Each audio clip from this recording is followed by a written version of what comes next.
Welcome to the ultimate Cayo Perico Heist guide in GTA Online. Whether you're a seasoned pro or a new player, watching this video will help you make up to $1.7 million.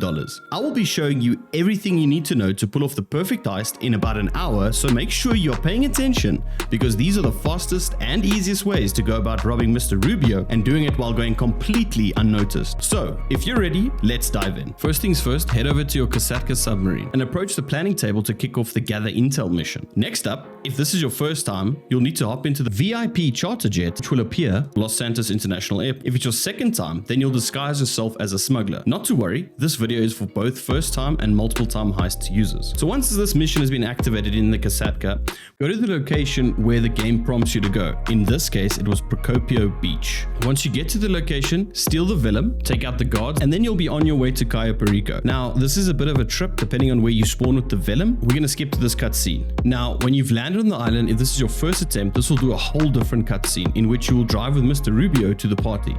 Afterwards, you will need to sneak out of the party onto the island. If this is after your first attempt, a bike will spawn on the airstrip ahead of you, and I want you to head right and do a bit of off-roading. Just a friendly reminder that the trees will irritate you if you aren't careful, as they will throw you off your bike. I've sped this next part up so that you can make a mental note while doing the heist until the next checkpoint. The next checkpoint will be just before you get to the main part of the island, nearing the communication tower.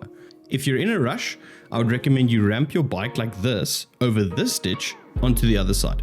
Continue on this path like this, avoiding the cones of visions of the island guards. Be careful of the patrolling vehicles because this has caught me a couple of times. Once you get to the communications tower, you're going to find an electric box that you will need to hack into to get access to Mr. Rubio's security cameras. The idea here is to match the target voltage above to the output voltage using math and multiplication. The top right symbol multiplies by 2, the middle symbol multiplies by 10, and the bottom symbol multiplies by 1. Before accessing the app on your phone after hacking the electric box, I want you to hop onto your bike and follow this path, and I'll show you why in just a minute. As I said before, follow this path on screen now to the backside of Mr. Rubio's compound and then open the Sightseer app as mentioned by Pavel. Once in the camera's mainframe, the most important part is the basement. Look for the primary target. If it is your first time, this will be the Madrazo files, valued at $1.1 million.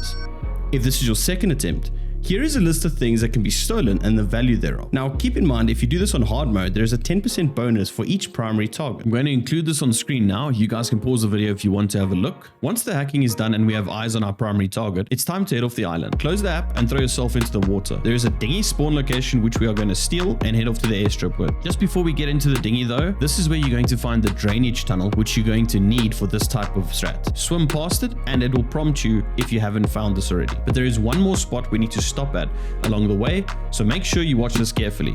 Otherwise, you won't have the correct starting location when you begin the heist. You don't need to scope the whole island in my opinion. If you want to, you can, but I don't recommend it as you can only carry a certain amount of loot, but more on this later. Once we get to this area, we need to take a picture of it and send it to Pavel if you haven't done so already. Once completed, it's time to head to the airstrip. Now this part is super important because you want to maximize your cut you take home and pocket in the back. Go to the back side of this plane hangar. Jump onto this box and you will notice some high valuable items stashed in the back. Take a picture of these and send them to Pavel. Keep in mind that for each high value secondary target item, a separate picture needs to be sent to Pavel to mark its location. Once this is done, we can get back onto the plane and head back to Los Santos. Now, while we are on the plane, it is important to understand how the looting of secondary locations work. On screen now, you will see that not all secondary target types have the same loot capacities. If you want to maximize the profit you make, it is always a good idea to go for gold first, coke second, or the green stuff third. But I just recommend getting whatever loot has spawned in the back of the hangar next to the airstrip. Now once that's done, onto the next setup. First, fast travel to the Kasatka by making it your preferred spawn location and switching to a new invite only session. It's quick and efficient. Once back at the submarine, there are 4 missions to complete. Start with selecting your approach vehicle. Go to the heist table, head to the prep screen, select approach vehicle and choose boat long fin. This mission requires stealing a long fin speedboat. Use fast travel in the submarine to get to the shortest route to the target. Pavel will call you, giving you 2 spawn options, 1 truck or 2 trucks. Go for the 2 truck spawn location, it's easier and safer. You'll find the phantom wedge at the 1 truck spawn location. There are advantages to it, but I just recommend going to the 2 truck spawn location. It's just going to be a lot easier for you guys. After getting the truck, drive to the police station and hitch the long fin. You'll get a wanted level, But there's an easy fix. Drive a few hundred meters away, drop a nade so that you respawn. Once you respawn, you'll respawn with no wanted level. And now it's time to deliver the long fin to the destination. Once the long fin has been delivered, the mission has been passed and it's on to the next one. I'll see you guys back on the submarine. Cool, so now that we are back on the submarine, we have our approach vehicle. Now it is time to make sure we have the appropriate equipment. If the primary target is either the panther statue, the pink diamond, Sesamita tequila, or the ruby necklace, we're going to need the plasma cutter. This is a pretty straightforward mission. You'll need to go to a safe house, take a picture of the heist planning board, send this through to Pavel, leave the safe house and go to the secondary location. At the secondary location, you'll need to fight off some guards, pick up the plasma cutter, and return back to the submarine. There's nothing more to it. Now we need the fingerprint cloner. This is probably one of the easier missions to do and it's pretty straightforward. Go to the warehouse, you'll notice cameras outside the entrance. Disable the cameras by interacting with this electrical box. This will allow you to go inside the warehouse undetected. Take out the guards and hack into the computer at the back. The goal is to get the letters highlighted in red to spell Panthers. I wish this was foreshadowing the Panther statue, but I need to crush everyone's dreams here. It's not. This will also require you to go to a secondary location. Once at the secondary location, take out the cameras and enter the warehouse. Now this is a bit weird at first, but the fingerprint cloner is difficult to spot, but the pickup range is large. Run in between these tables on the left and you are guaranteed to pick it up. Exit the warehouse and it's time for the next heist prep mission. Next up, we need the cutting torch to cut through the drainage tunnel. This is a pretty easy mission. Fly to the construction site location. Once there, find the hard hat to disguise yourself as a construction worker and walk around looking for toolboxes. There will be a green arrow pointing down at the toolboxes. In one of these toolboxes will be a blue cutting torch. Grab the cutting torch and head back to the Kasatka. Mission complete. Our last and final heist prep mission is to obtain the unmarked weapons we will be using for the assault on Mr. Rubio's primary target. Now there are one of two mission types here, the long one or the short one. The long one, where you'll need to follow the Merryweather chopper to an Avenger site, where you will need to clear the site of armed guards, hop into the Avenger, steal the weapons, parachute your way out, and head back to the Kasatka. Or, the more favored mission, is the mission where you'll need to go to a high-rise building. I recommend landing on the roof, kill the armed guards like this,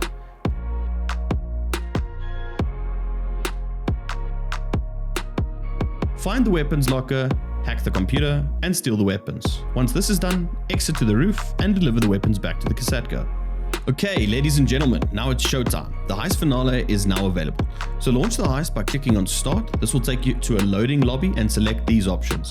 For our approach vehicle, select the long fin we stole from the cops. For our infiltration point, select the main dock. For the compound entry point, select the drainage tunnel. The escape point doesn't matter. Time of day, if you're feeling adventurous, go for night, but other than that, this is down to personal preference. Going at night may reduce the sight range of the guards on the island, so keep that in mind. Whoa, wait a second there before you click start.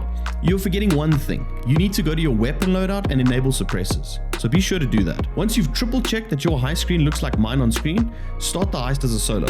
The game will prompt you if you are sure you want to launch this as a solo, and yes you are. Unless you have some friends, invite them too, but bear in mind you'll need to have scouted more locations to ensure everyone is leaving the island with their bags full. As a solo, I probably don't need to remind you that you get 100% of the cut. Now this next part moves quickly, so pay close attention. Once we approach the island on the Longfin, we need to head left to the airstrip. Remember those tables we scouted in the Gather Intel mission? Well, we are going to get these first. Head over to this corner, hop out the Longfin, and wait for this guard to be as far left as possible before taking him out. Once he's been taken out, head into this hangar. Depending what you scouted, keep in mind that you will need to prioritize the following loot as previously mentioned: coke, the green stuff, and then cash. Once inside, first take the loot from the bottom tables, and to access the above tables, use the forklift to pick this box up and position it like this. Jump onto the forklift and over the top part of the fence to gain access to the above tables. Once you've filled your bag at the hangar, run back to your Longfin and follow this path on screen to the drainage tunnel. I've sped this up. It might be a good idea to change the speed of the video below to 0.5 speed in the settings menu of YouTube. So once we have arrived at the drainage tunnel, use the trigger button to activate the cutting tool and your directional buttons to cut through the green parts of the drainage cover. Once it's done, swim up the sewer pipe and head on into the compound. Once in the compound, I want you to follow my pathing very closely. You can do a full sprint here, making sure you keep out of the cones of vision on your minimap.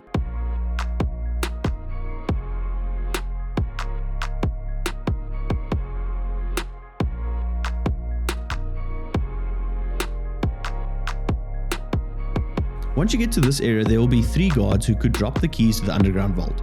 Take them out with a suppressed weapon and pick up the keys. Head into the main offices and be sure to grab the loot in the wall safe. This will increase your take by almost $100,000. Then I want you to head out of the office and follow this path closely to the underground vault.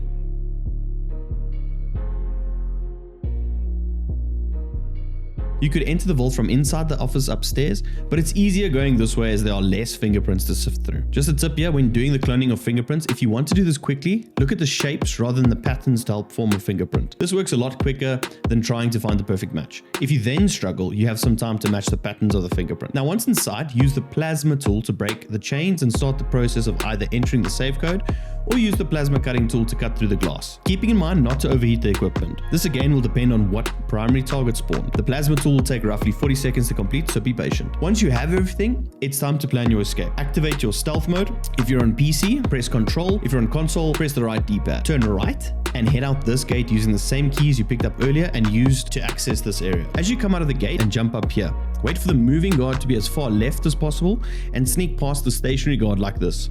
Once you're out of the compound, head straight and take this guard out. Steal his bike and drive off the island into the water like this. You could always just run left and jump into the water without the bike.